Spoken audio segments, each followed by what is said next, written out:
Vous voyez l'appellation avancée, les anciens présidents d'institutions.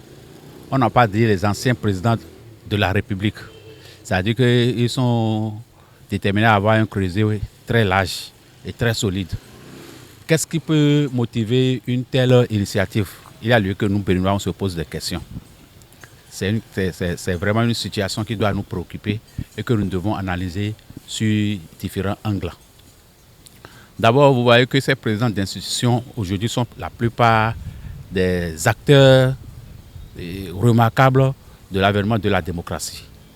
Donc, s'ils commencent par multiplier les contacts, c'est tellement qu'ils ont quelque chose à se mijoter et qu'ils ont quelque chose à concevoir et peut-être par la suite proposer au président de la République ou à la nation béninoise tout entière. Bon, ce n'est pas le moment de leur dire oui, ils sont des anciens, qu'est-ce qu'ils ont à nous montrer encore? Je dis, ce n'est pas le moment de prendre ça sur cet angle-là. Parce qu'on dit, en Afrique, un vieillard qui meurt, c'est une bibliothèque qui brûle. Donc tous ces anciens présidents d'institutions sont aujourd'hui des bibliothèques en matière de notions démocratiques et que nous devons croiser les bras et attendre beaucoup d'eux, si tant est que Dieu leur accorde une longue vie encore.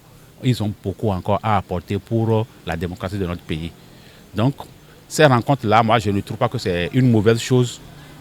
Je souhaite seulement que ce qui serait ressorti de ces rencontres-là soit vraiment positif et rentre dans le cadre du développement et de l'avancement de notre pays. En 2026, c'est deux élections dont une qui est couplée. Et quand on voit les contextes actuels des choses, vous allez constater qu'il y a de quoi à se poser des questions.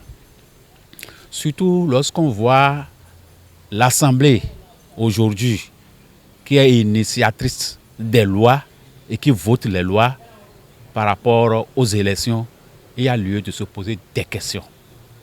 Donc je pense que ces anciens présidents-là peut-être vont jeter un œil sage sur les lois votées, sur les conditions d'organisation de ces élections-là et apporter des propositions pour que, en 2026, les élections se passent dans la paix et la quiétude totale. Parce que n'oubliez pas, les élections législatives ne sont pas des élections présidentielles. Les élections législatives sont des élections de proximité. Et chaque candidat va vouloir se battre dans sa localité. S'il est vaincu et il reconnaît qu'il est vaincu, il n'y aura pas de problème.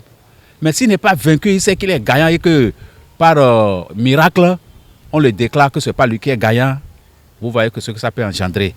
Donc c'est pourquoi il est mieux dès maintenant de commencer par réfléchir déjà à des conditions à élaborer pour que les élections se déroulent dans de très bonnes conditions et que les résultats de ces élections-là soient acceptés de tous.